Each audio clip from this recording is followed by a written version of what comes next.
ನೀನು ಎಷ್ಟು ಬಾರಿ ಓದಿದರೂ ನೆನಪಾಗುತ್ತಿಲ್ಲವೇ? ಪುಸ್ತಕ ನೋಡಿದರೆ ಬೇಸರ ಆಗುತ್ತಿದೆಯೇ? ಅಥವಾ ನಿನ್ನೊಳಗಿನ ಒಂದು ಶಬ್ದ ಕೇಳಿಸುತ್ತಿದೆಯೇ, ನನಗೆ ಆಗುವುದಿಲ್ಲ ಅಂತ? ಆ ಶಬ್ದವನ್ನು ಮೌನಗೊಳಿಸು, ಯಾಕೆಂದರೆ ನಿನ್ನೊಳಗೆ ಅಸಾಧಾರಣ ಶಕ್ತಿ ಇದೆ. ಮೆದುಳು ಅಂದ್ರೆ ಅದ್ಭುತ ಯಂತ್ರ. ನೀನು ಅದನ್ನು ನಂಬಿದರೆ ಅದು ನಿನ್ನ ಪರವಾಗಿ ಕೆಲಸ ಮಾಡುತ್ತದೆ, ಆದರೆ ನೀನು ಅನುಮಾನಿಸಿದರೆ ಅದು ಮೌನವಾಗುತ್ತದೆ. ಇಂದಿನಿಂದ ನಿನ್ನೊಳಗಿನ ಶಕ್ತಿಯನ್ನು ಎಚ್ಚರಗೊಳಿಸು, ಯಾಕೆಂದರೆ ನಿನ್ನ ಯಶಸ್ಸಿನ ಗುಟ್ಟು ನಿನ್ನೊಳಗೆ ಇದೆ. ಮೆದುಳನ್ನು ಬೆಳೆಸುವುದು ಕಷ್ಟವಲ್ಲ, ಕೇವಲ ಅಭ್ಯಾಸ ಬೇಕು. ನಿನ್ನ ಮೆದುಳನ್ನು ಜಾಗೃತಗೊಳಿಸಲು 8 ಅದ್ಭುತ ಅಭ್ಯಾಸಗಳು.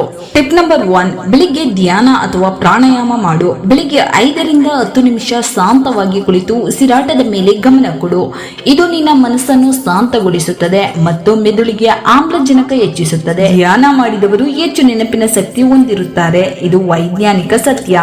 ಟಿಪ್ ನಂಬರ್ 2, ಪೌಷ್ಟಿಕ ಆಹಾರ ತಿನ್ನು. ಮೆದುಳಿಗೆ ಶಕ್ತಿ ಕೊಡೋ ಆಹಾರಗಳು ಬಾದಾಮಿ, ಹಣ್ಣುಗಳು, ತರಕಾರಿಗಳು, ಮೊಸರು, ಹಾಲು ಒಳ್ಳೆಯ ಆಹಾರ, ಒಳ್ಳೆಯ ಆಲೋಚನೆಯಾಗಿರುತ್ತದೆ. ಜಂಕ್ ಫುಡ್ ಹೆಚ್ಚು ತಿಂದರೆ ಮೆದುಳು ಲೇಜಿ ಮೋಡ್ಗೆ ಹೋಗುತ್ತದೆ, ಹೀಗಾಗಿ ಸತ್ವಶೀಲ ಆಹಾರ ಆಯ್ಕೆ ಮಾಡು. ಟಿಪ್ ನಂಬರ್ 3, ಸರಿಯಾದ ನಿದ್ರೆ.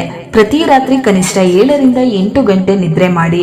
ನಿದ್ರೆ ಕೊರತೆಯಿಂದ ಮೆದುಳು ಗೊಂದಲಗೊಳ್ಳುತ್ತದೆ, ಏಕಾಗ್ರತೆ ಕಡಿಮೆಯಾಗುತ್ತದೆ. ಒಳ್ಳೆಯ ನಿದ್ರೆಯಿಂದ ಮೆದುಳು ಚುರುಕಾಗುತ್ತದೆ. ಟಿಪ್ ನಂಬರ್ 4, ಮೊಬೈಲ್ ಮತ್ತು ಸ್ಕ್ರೀನ್ ಸಮಯ ಕಡಿಮೆ ಮಾಡು. ಓದುವಾಗ ಮೊಬೈಲ್ ಸೈಲೆಂಟ್ ಮೋಡ್ ನಲ್ಲಿ ಇಟ್ಟು ಬಿಡು. ಸೋಷಿಯಲ್ ಮೀಡಿಯಾ, ಗೇಮ್ಸ್ ಎಲ್ಲವೂ ಗಮನ ಸೆಳೆಯುತ್ತದೆ.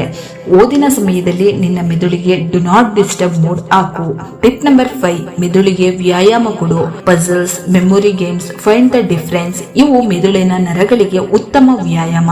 ಹೆಚ್ಚು ಆಲೋಚಿಸಿದಷ್ಟು ಮೆದುಳು ಬಲವಾಗುತ್ತದೆ, ಹೀಗಾಗಿ ದಿನಕ್ಕೆ 10 ನಿಮಿಷವಾದರೂ ಬ್ರೈನ್ ಗೇಮ್ಸ್ ಆಡೋ ಅಭ್ಯಾಸ ಮಾಡು. ಟಿಪ್ ನಂಬರ್ 6, ಸಮಯ ನಿಯಂತ್ರಿಸು. ಒಂದು ಸಮಯಕ್ಕೆ ಒಂದೇ ಕೆಲಸ, ಮಲ್ಟಿ ಟಾಸ್ಕಿಂಗ್ ಬೇಡ. ಪೊಮೊಡೊರೊ ಟೆಕ್ನಿಕ್ ಪ್ರಯೋಗಿಸು. 25 ನಿಮಿಷ ಓದು, 5 ನಿಮಿಷ ವಿರಾಮ.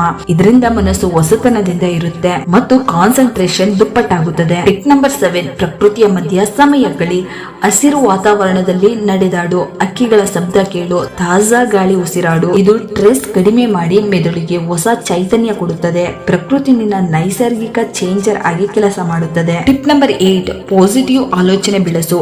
ನನಗೆ ಆಗುವುದಿಲ್ಲ ಎನ್ನಬೇಡ, ಬದಲಿಗೆ ನನಗೆ ಖಂಡಿತ ಆಗುತ್ತೆ ಎಂದು ಮನಸ್ಸಿನಲ್ಲಿ ಹೇಳಿಕೋ. ಮನಸ್ಸು ಬಲವಾದರೆ ಮೆದುಳು ಬಲವಾಗುತ್ತೆ. ನಿನ್ನ ನಂಬಿಕೆ ನಿನ್ನ ಶಕ್ತಿ. ನಿನ್ನ ಮೆದುಳು ಅಸಾಧಾರಣ, ಅದು ದೇವರು ಕೊಟ್ಟ ದೊಡ್ಡ ಉಡುಗೊರೆ. ಆದರೆ ಅದನ್ನು ಹೇಗೆ ಬಳಕೆ ಮಾಡುತ್ತೀಯೋ ಅದೇ ನಿನ್ನ ಭವಿಷ್ಯ ನಿರ್ಧಾರ ಮಾಡುತ್ತದೆ. ಓದು ಕಷ್ಟವಲ್ಲ, ಕಷ್ಟವಾದುದು ನಿನ್ನ ಮನಸ್ಸನ್ನು ನಿನ್ನ ಕೈಯಲ್ಲಿಟ್ಟುಕೊಳ್ಳುವುದು. ಆದರೆ ನೀನು ಅದನ್ನು ಕಲಿತರೆ ನಿನ್ನ ಮುಂದೆ ಯಾರೂ ನಿಲ್ಲಲು ಸಾಧ್ಯವಿಲ್ಲ.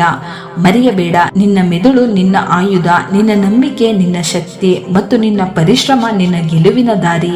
ನಿನ್ನ ಕನಸು ದೊಡ್ಡದಾಗಿರಲಿ, ಆದರೆ ನಿನ್ನ ನಂಬಿಕೆ ಅದಕ್ಕಿಂತ ದೊಡ್ಡದಾಗಿರಲಿ. ನಿನ್ನೊಳಗಿನ ಶಕ್ತಿಯನ್ನು ನಂಬು. ನಿನ್ನ ಸಮಯ ಈಗ ಬಂದಿದೆ.